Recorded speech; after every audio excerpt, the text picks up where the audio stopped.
My husband didn't just leave me, he took everything. My kids, my money, my future. He thought he had won, thought I was weak. But what he didn't know? I had been hiding a secret for years. And when he found out, it destroyed him. He wanted to ruin my life. Instead, I ruined his. This is how I took everything back, piece by piece. My husband stood in the doorway, suitcase in hand, his expression calm. Too calm, like he wasn't about to rip my world apart. "I'm leaving," he said, voice even, "and I'm taking the kids." For a second, I thought I misheard him. The words didn't fit, like puzzle pieces forced into the wrong places. "What?" My voice came out quieter than I intended.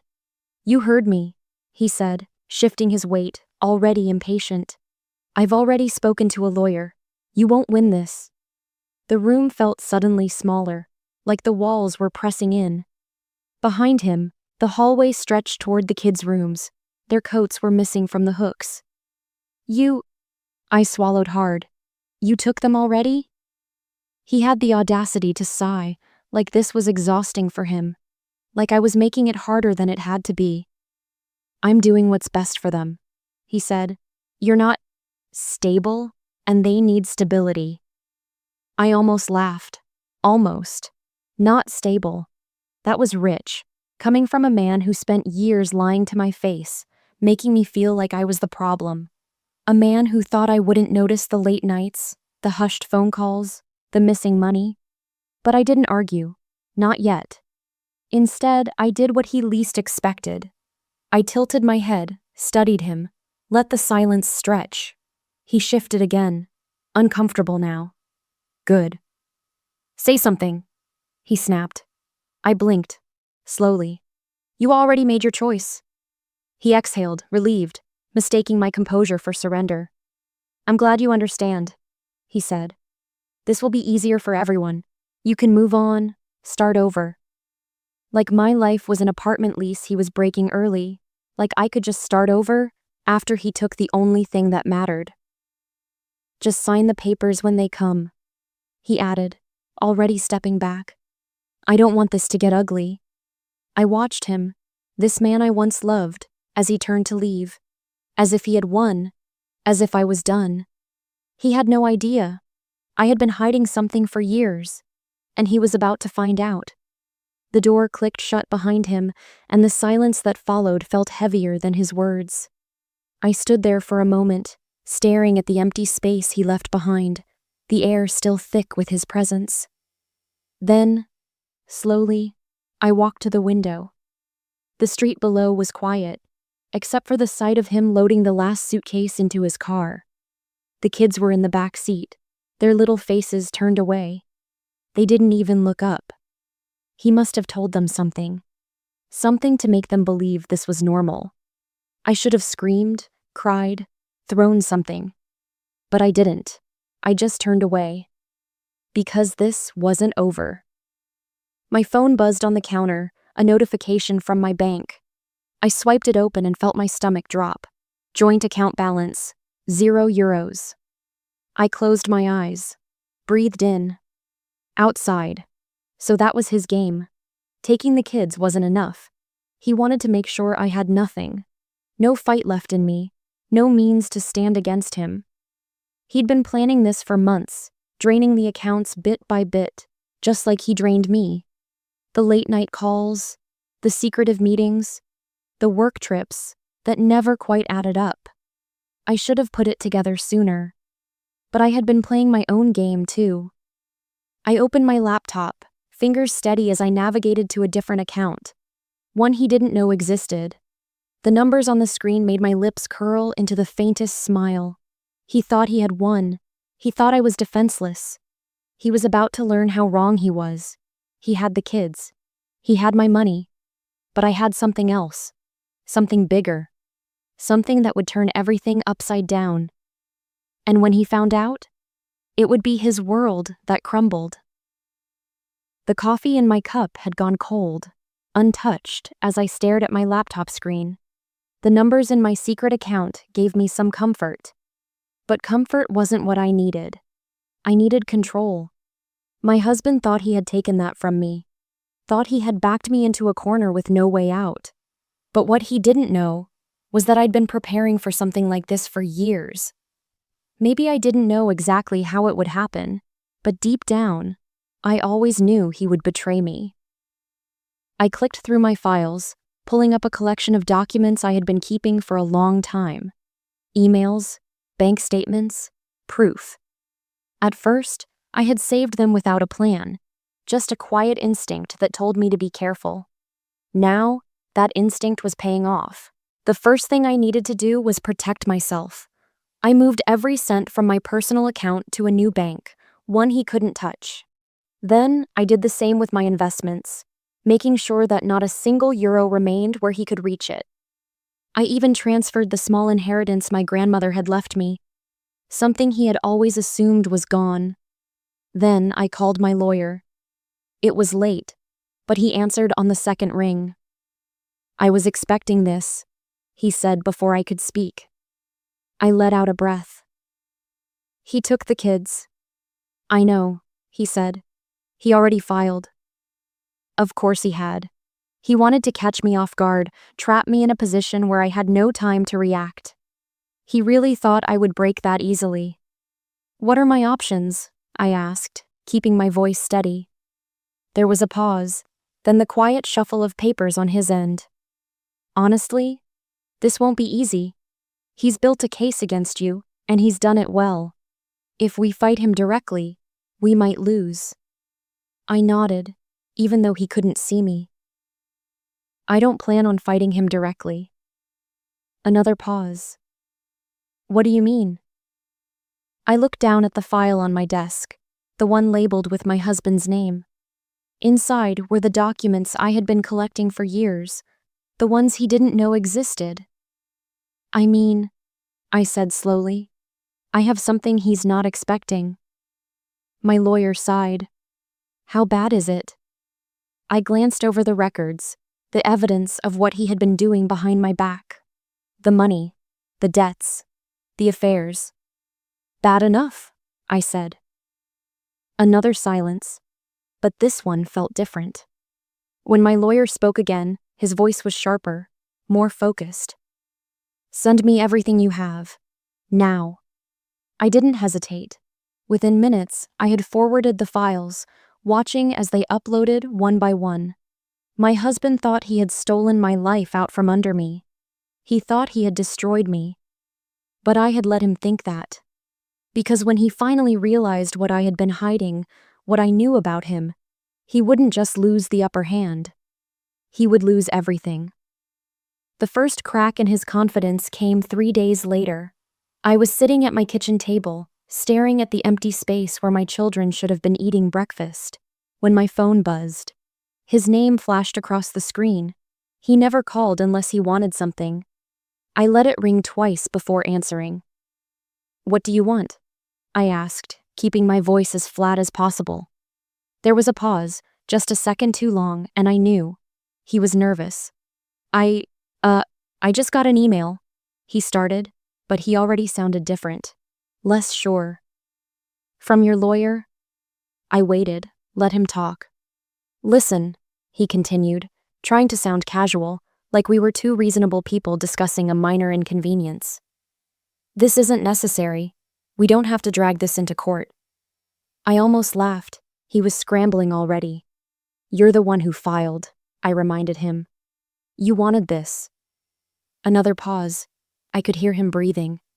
"Yeah, but look, we can settle this ourselves. No need for lawyers, no need to make it ugly." Ugly. That was what he called me fighting back. I leaned back in my chair, staring at the ceiling. "You're worried." "I'm not worried." Too quick. A little sharp. I smiled. He had read the documents. He knew what I had. "You should be," I said. Silence, and then, finally, the shift. His voice lowered, turning darker. "You think you can win this?" "I don't think," I said calmly. "I know. Because I had evidence.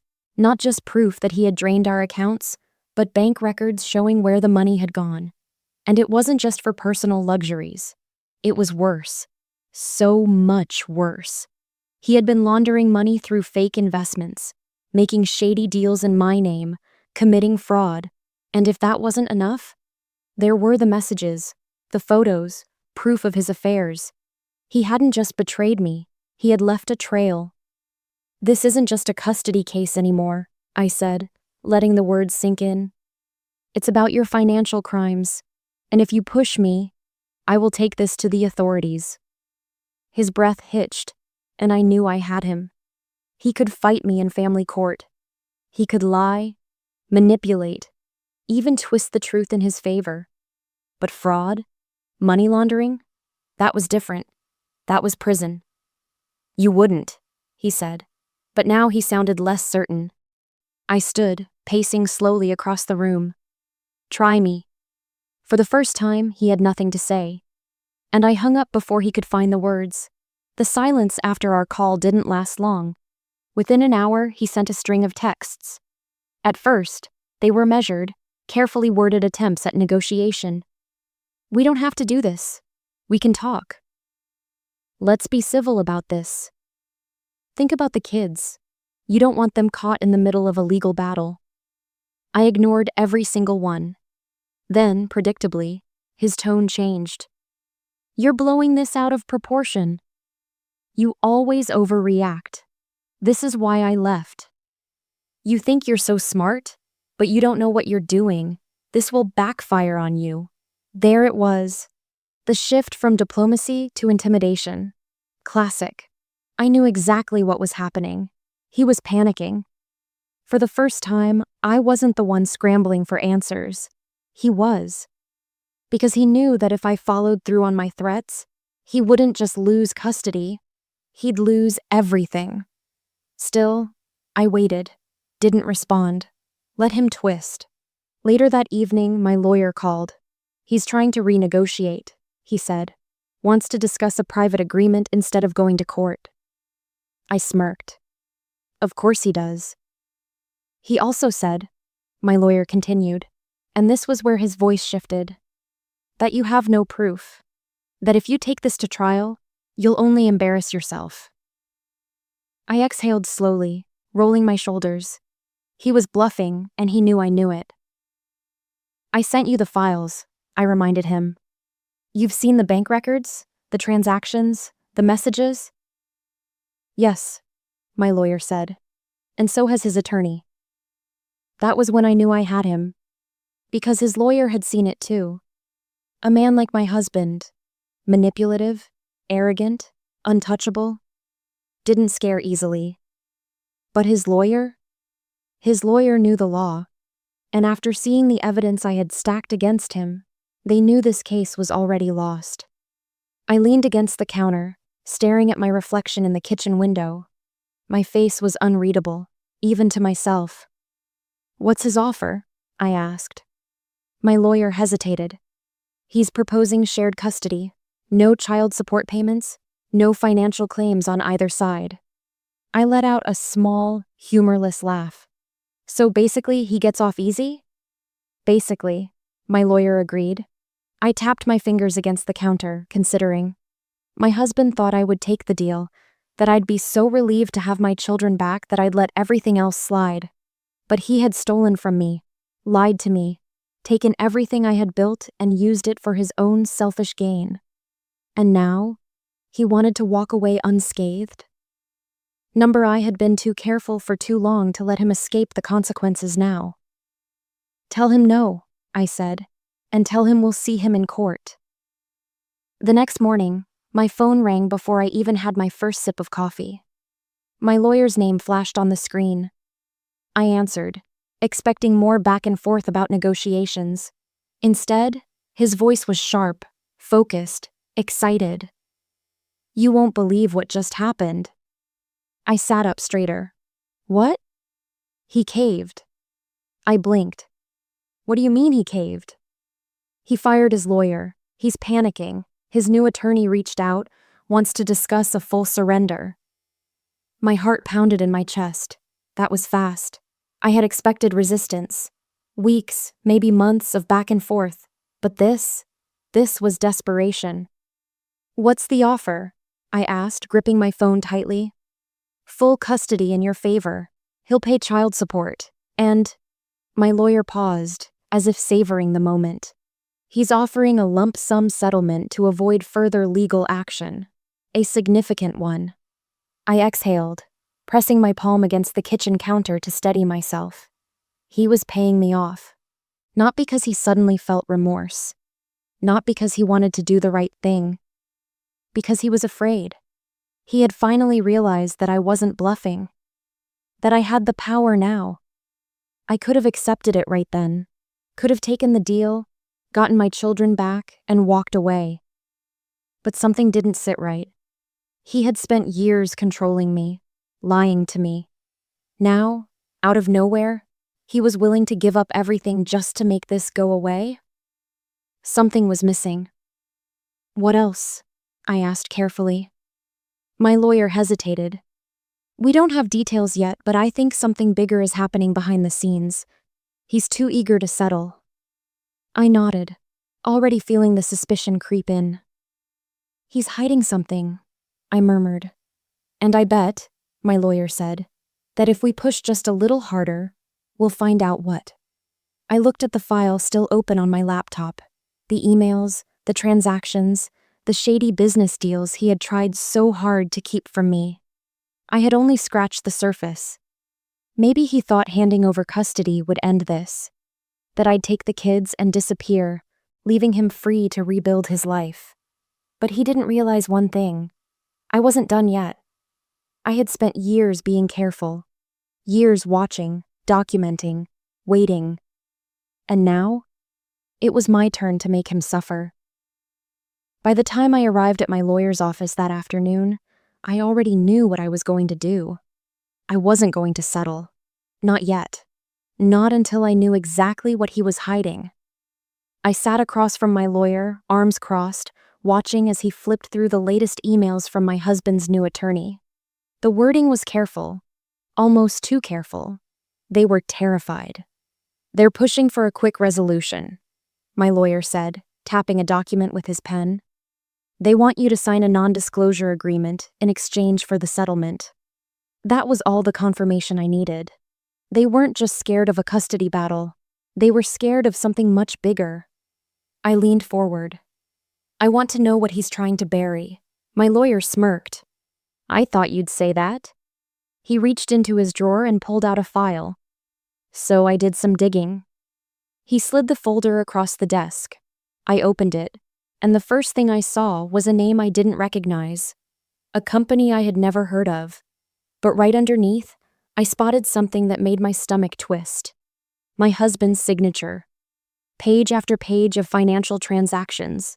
Business filings. A paper trail that, if I wasn't mistaken, led straight to fraud. I exhaled slowly, my fingers tightening on the papers. This isn't just bad. This is criminal. My lawyer nodded. And if we take this to court, he won't just lose custody. He could go to prison. For a long moment, I just stared at the documents, letting the weight of it settle. I had spent years living under his control, watching him manipulate me, take from me, use me. Now, in front of me, was the evidence that could finally destroy him. I could feel the anger rising, the years of quiet resentment boiling under my skin.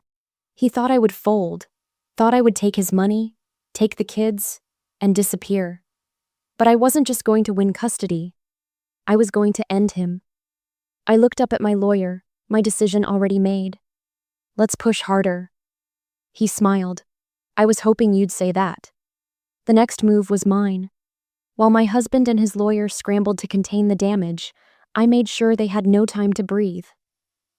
My lawyer filed an official request for full disclosure of his financial records, sending a clear message. I wasn't backing down. The response came within hours, a call from him. I stared at my phone as it rang. He hadn't called me directly since the day he left. Now he had no choice. I let it ring twice before answering. His voice was low, controlled, but there was an edge of panic beneath it. Good. Drop this. No hello. No pretense. Just a demand. I leaned against my kitchen counter, taking my time before responding. No. He let out a sharp breath. You don't know what you're doing. I almost laughed. I know exactly what I'm doing. You think you're in control here? His voice tightened. You have no idea how much you're risking. That was interesting. A threat? A warning? Or desperation? I'm risking? I repeated. No, you're the one with everything to lose. Silence. I had hit a nerve. You think the court will side with you?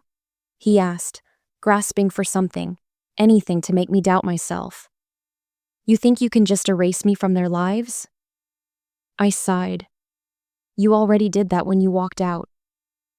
That shut him up. For a long moment the line was silent, except for his unsteady breathing.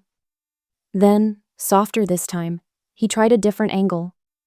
Manipulation. We don't have to do this, he said. We had a life together. A family. Do you really want to destroy that? I shook my head, more at myself than at him.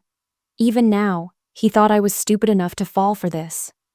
You destroyed it, I said, my voice steady. You. And now, you're going to face the consequences. Another silence. Then, in a voice barely above a whisper, he muttered, You're making a mistake. No, I said, smiling to myself. You did. And then I hung up. His first call had been to threaten me. His next would be to beg, because this was far from over. I didn't have to wait long for his next move. The morning after our call, my lawyer sent me a message.